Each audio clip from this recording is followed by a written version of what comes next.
The Titans. Cronus, the god of time and ages. Cronus.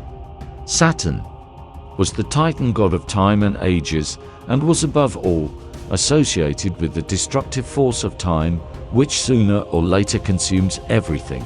He represented changing time, from his status of being the king of the Golden Age to his place of being imprisoned in Tartarus, and according to Hesiod's works, just days after being freed from Tartarus, was promoted by Zeus to become a king of islands of the blessed or Elysian fields somewhere in the underworld. Cronus was married to his sister Rhea, with whom they represented eternal flow, as they gave birth to a new generation of gods, known as the Olympian gods, who then took control of the world, just like they had done in the past. According to a fragment found in a collection of fragments from the Greek epic cycle, Cronus also had another descendant. It is said that he took the shape of a horse and impregnated Philyra, a daughter of Oceanus, who then gave birth to the famous centaur Chiron, becoming the ruler of the cosmos. According to most of the authors, Cronus was the youngest son of Uranus and Gaia and most egotistical of all. He envied his father for being the ruler of the universe, and because he was very much like his father, he soon got his opportunity to dethrone him. Uranus, because of fear that his children would overthrow him, made a mistake when he imprisoned Hecatonchires and Cyclops in Tartarus. He made Gaia angry, and Cronus saw his chance now that he wasn't alone anymore in plotting against him. At last, when the time was right and when Uranus came to lay with Gaia, they attacked him, and with the help of Cronus, Cus, Hyperion and Iapetus, who had probably held him still, Cronus castrated his father with a flint sickle, made by his mother Gaia. There is, however, alternative story presented by Diodorus Siculus, where Cronus is described as the eldest of the Titans and inherited kingship from his father. Fulgentius supports this claim in his mythologies, where it is said that it was Cronus who actually got castrated, not Uranus like most believed. His father gone, Cronus became what he always wanted, the ruler of cosmos. He was supported by most of his brothers and sisters, and the time couldn't have been better. Cronus' golden age was the golden age of men, a time of prosperity, peace and harmony between all living beings. It is said that in this time animals spoke with human voice, and no one would get ill, physically or mentally.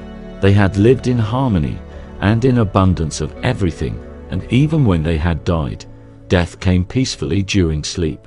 According to Diodorus Siculus, whose Cronus was a kind character, it is said that Cronus taught men to change their living from rude way to civilized life, and introduced them sincerity of soul and justice, and therefore people became good-hearted and guileless.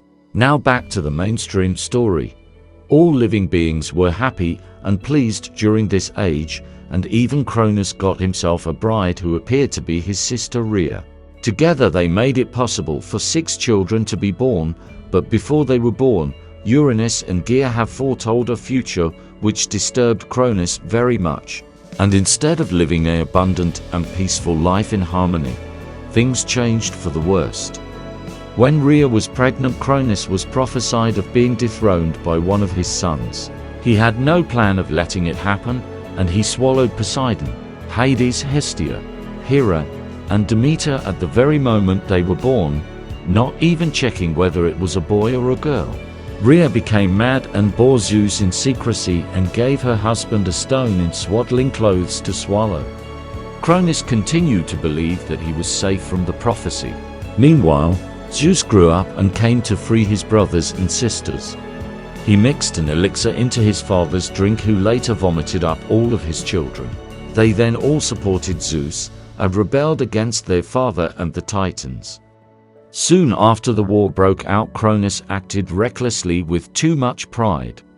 He thought they would overcome the Olympians with ease because they were bigger and stronger. But he forgot his own arrogance towards others who joined Olympians in the war. Some of these were Hecate, Prometheus, Epimetheus, and Metis. But above all, Re imprisoning the Hecatonchires and Cyclops after decapitating his father was decisive, because when Zeus released them from Tartarus, the Olympians had gained the upper hand in war. In the end, after fighting each and every day for 10 years, the Olympians managed to defeat the Titans and cast them to Tartarus, to be faced with eternal punishment. Over time, according to Aeschylus' lost play, Cronus was later released by Zeus from Tartarus with the rest of his accomplices. And according to Hesiod, Cronus was then appointed as the king of islands of the blessed, where he ruled the souls of departed heroes. What happened to living beings of the Golden Age during Titanomachy is unknown. It is only said that the earth covered over this race and that the spirits of these beings still exist. Perhaps they were destroyed in the war by battles of massive magnitude which were fought by the gods themselves. Thanks for watching Smithology. Please remember to like, share and subscribe, and hit that notification bell for upcoming videos.